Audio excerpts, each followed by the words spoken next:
La lettre de Paul aux Galates.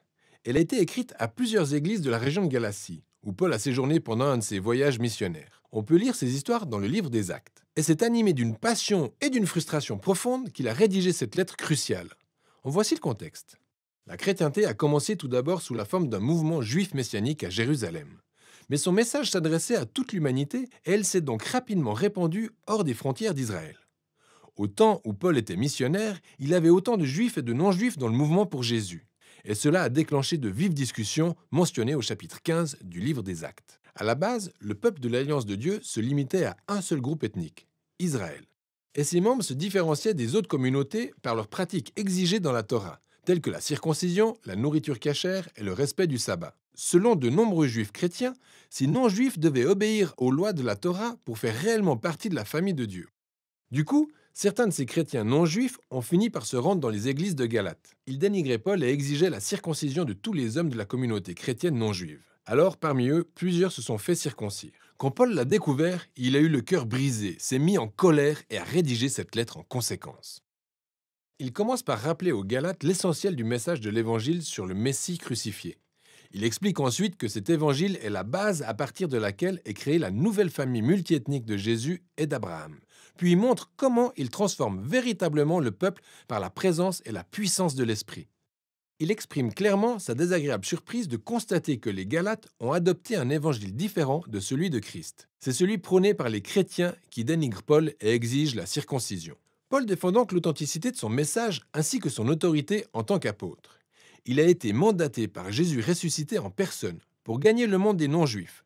Rappelez-vous l'histoire du livre des Actes. Paul précise aussi avoir mis un certain temps après sa conversion avant de se rendre à Jérusalem pour consulter les autres apôtres comme Pierre et Jacques. Et lorsqu'il leur a dit de ne pas exiger des chrétiens non-juifs de se faire circoncire ou de manger cachère, ils l'ont soutenu sans réserve. Mais c'était sans compter la suite. Pierre a dû se rendre à Antioche pour rendre visite et rencontrer tous ces chrétiens non-juifs. Il s'est naturellement intégré à la communauté et a partagé des repas avec eux. Mais lorsque les individus du groupe d'opposition de Jérusalem sont arrivés à Antioche et ont fait pression, Pierre a fini par céder. Il a arrêté de manger avec ces chrétiens incirconcis et a fini par les éviter. Paul s'en est donc pris à Pierre qu'il a accusé d'hypocrisie et de ne pas demeurer fidèle à l'Évangile. Selon Paul, exiger de ces nouveaux chrétiens la circoncision et le respect de la Torah est une erreur et pour plusieurs raisons.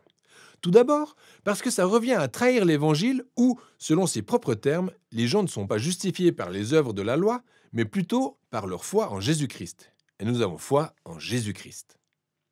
Être justifié et plus littéralement être déclaré juste est une expression de l'Ancien Testament qui a beaucoup de valeur pour Paul. Cela signifie que Dieu autorise quelqu'un à avoir une relation avec lui. La personne est pardonnée, à sa place au sein de la famille de Dieu et est transformée par sa grâce. Et la conviction de Paul est la suivante. Personne ne peut être justifié seulement en respectant les commandements de la Torah, seule la foi en Jésus offre ce statut. C'est une phrase profonde qui pourrait évoquer la fidélité de Jésus dans sa vie et dans sa mort à notre place, ou cela peut aussi évoquer notre propre foi et notre dévotion envers Jésus. Dans les deux cas, le message est clair. Les gens sont justifiés uniquement sur la base de leur foi en ce que Dieu a fait pour eux en Jésus, et non par leurs propres actions. Au cœur de l'évangile de Paul est la conviction selon laquelle, dès lors que les gens croient en Jésus le Messie, ce qui est vrai pour lui devient vrai pour eux.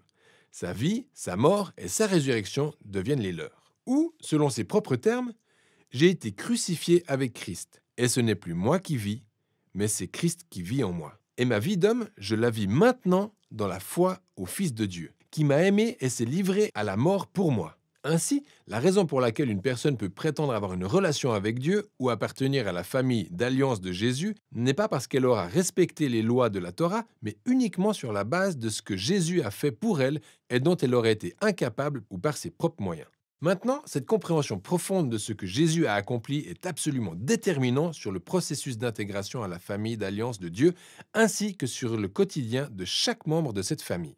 Donc, Paul commence par rappeler les histoires concernant Abraham dans la Genèse. Il relève la manière dont il a été justifié ou déclaré juste devant Dieu tout simplement sur la base de sa foi. En croyant à la promesse de Dieu selon laquelle un jour, toutes les nations seraient bénies par Dieu à travers lui et sa descendance. Le plan de Dieu a toujours été d'avoir une grande famille multiethnique de gens reliés à lui par la foi et non par les lois de la Torah. Mais cela soulève une question importante. Dans ce cas, pourquoi Dieu a-t-il donné les lois de la Torah à Israël? Paul propose ici une explication aussi brève qu'intense et il l'approfondira par la suite dans sa lettre aux Romains. Il souligne que les lois de la Torah ont été données à Israël sur le mont Sinaï longtemps après la promesse de Dieu faite à Abraham. Selon lui, si vous lisez attentivement la Torah, vous verrez que Dieu a dès le départ prévu que les lois soient une mesure temporaire. Il précise que les lois ont à la fois un rôle négatif et positif. Du côté négatif, les lois ont eu un effet de loupe qui révèle le péché d'Israël. Elles ont mis en évidence la part jouée par Israël au même titre que les autres nations dans la condition humaine soumise au péché, car ils se rebellaient constamment contre la loi de Dieu. Ainsi, bien que bonne, la loi a fini par révéler la culpabilité d'Israël et celle de toute l'humanité avec. Ou, selon ses propres termes, les lois ont emprisonné tout le monde sous l'emprise du péché. Mais elles ont également eu un rôle positif. Elles ont agi comme un professeur d'école strict ayant permis à Israël de suivre les règles jusqu'à l'arrivée de la postérité promise d'Abraham, le Messie. Et lorsqu'il est venu, le Messie a accompli le but visé par les lois pour le compte d'Israël. Jésus était le fidèle Israélite qui a vraiment aimé Dieu et son prochain.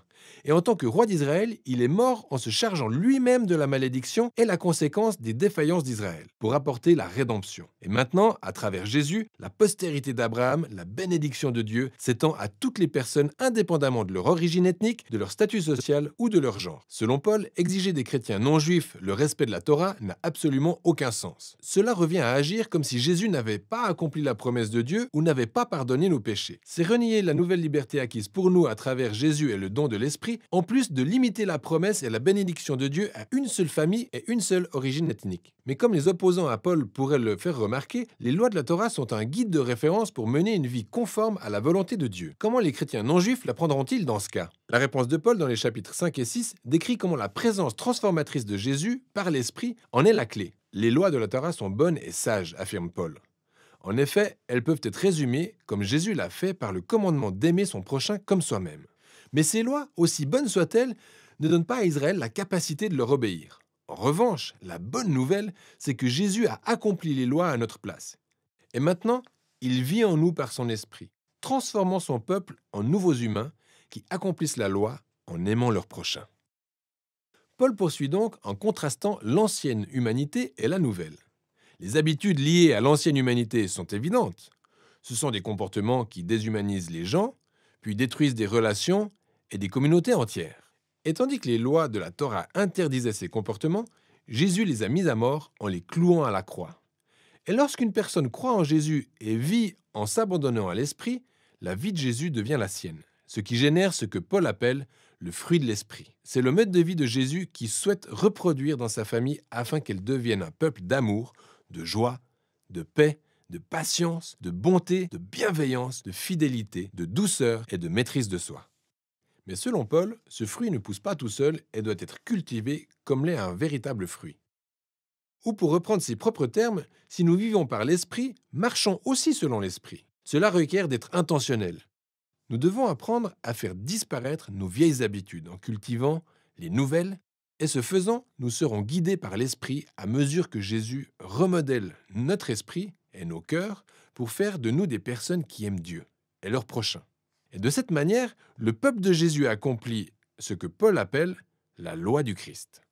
Pour finir, Paul conclut que cette insistance à exiger des chrétiens de respecter la Torah ou de se faire circoncire est en fait un débat qui nous fait passer à côté de l'essentiel. Ce qu'importe vraiment, c'est d'être une nouvelle créature, cette nouvelle famille multiethnique du Messie, un peuple débordant de foi en Jésus qui apprend à aimer Dieu et son prochain par la puissance de l'Esprit. Voilà ce dont il est question dans la lettre aux Galates.